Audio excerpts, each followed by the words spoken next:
एक बार एक व्यापारी अपने 4 ऊँटों के साथ व्यापार करने जा रहा था। चलते चलते जब रात हुई तब वह एक सराय पर रुका।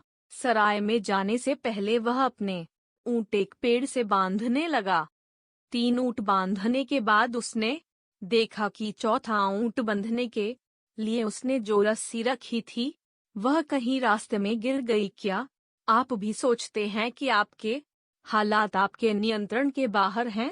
आप अपने जीवन को कभी नहीं सुधर सकते, तो आपकी हालत भी इस कहानी के ऊँट जैसी है, जो आजाद होने के बावजूद खुद को गुलाम मानता था। आइए पढ़ते हैं ऊँट और व्यापारी की कहानी और जानते हैं जीवन में मानसिकता का क्या महत्व है। एक बार एक व्यापारी अपने 4 ऊँटों के साथ व्यापार करने जा रहा था। चलते चलते जब रात हुई तब वह एक सराय पर रुका। सराय में जाने से पहले वह अपने ऊँट एक पेड़ से बांधने लगा। 3 ऊँट बांधने के बाद उसने देखा कि चौथा ऊँट बंधने के लिए उसने जो रस्सी रखी थी वह कहीं रास्ते में गिर गई। अंधेरा बढ़ रहा था। व्यापारी के पास कोई और रस्सी भी नहीं थी। उसने आसपास देखा कि शायद उसे कोई दूसरी रस्सी मिल जाए, लेकिन बहुत ढूंढने के बाद भी उसे कोई रस्सी नहीं मिली। ऊँट को बंधना भी जरूरी था, नहीं तो ऊँट रात में कहीं भी जा सकता था। ऊँट को बंधना भी जरूरी था, नहीं तो ऊँट रात में कहीं भी जा सकता था। थक हार कर और परेशान होकर व्यापारी वहीं बैठ गया। तभी वहां सराय का मालिक आया। क्या हुआ श्रीमान, आप यहाँ क्यों बैठ गए? हम कब से आपका इंतजार कर रहे हैं। व्यापारी ने सराय के मालिक को अपनी समस्या बताई। व्यापारी की बात सुनते ही सराय का मालिक जोर से हंसा। हा हा हा, बस इतनी सी बात, ये समस्या तो कुछ भी नहीं है। आप ऐसा करिए, इसे ऐसे ही बांध दीजिए। ऐसे ही बांध दीजिए मतलब? व्यापारी ने हैरान होते हुए पूछा। ऐसे ही मतलब ये कि आप इसे बिना रस्सी के ही बांधने का अभिनय कीजिए। उस व्यापारी ने ऐसा ही किया।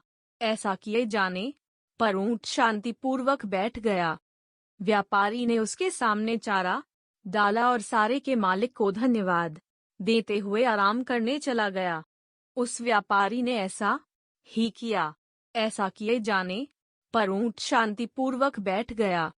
व्यापारी ने उसके सामने चारा डाला और सारे के मालिक को धन्यवाद देते हुए आराम करने चला गया। व्यापारी ने तीनों ऊँटों की रस्सी खोली और तीनों ऊँट उठ खड़े हुए, लेकिन चौथा ऊँट न खड़ा हुआ।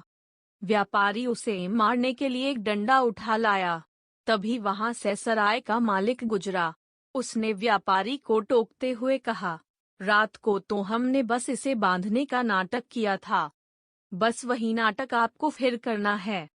यह सुन व्यापारी ने वैसा ही किया जैसा सराय के मालिक ने कहा। व्यापारी हैरान था। सिर्फ नाटक करने से ही ऊँट ने कैसे मान लिया कि वो बंधन में है और उसे अभी आजाद किया गया है। उसने सराय के मालिक से इसका कारण पूछा। तब सराय के मालिक ने इसका कारण बताया। एक इंसान या जानवर जैसी मानसिकता बना लेता है, उसे अपने हालात वैसे ही नजर आते हैं। जब आपने इसे बांधने का नाटक किया, तब इसने अपनी मानसिकता बना ली कि मैं बंध चुका हूँ, इसीलिए सुबह आपके उठाने पर भी यह नहीं उठा। तब भी इसकी मानसिकता यही थी कि मैं बंधा हुआ हूँ और कहीं नहीं जा सकता। जब आपने इसे खोलने का नाटक किया तो यह उठ खड़ा हुआ। व्यापारी को आज मानसिकता की ताकत समझ आ गई थी। उसने सराय के मालिक का एक बार फिर धन्यवाद किया और अपनी राह चल पड़ा। दोस्तों, यह कहानी सिर्फ ऊँट की नहीं है, बल्कि हम सब की है, जो यह मानसिकता बना लेते हैं कि हम जीवन में कुछ नहीं कर सकते। हमारे पास बहुत से गुण हैं, परंतु हम अपनी नकारात्मक मानसिकता के शिकार होकर अपने हालातों को बदतर बना लेते हैं।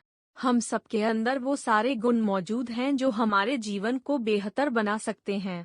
हम किसी के गुलाम नहीं हैं, परंतु फिर भी आप यह स्वीकार कर लेते हैं तो आप अपनी जिंदगी के मालिक नहीं रह जाते।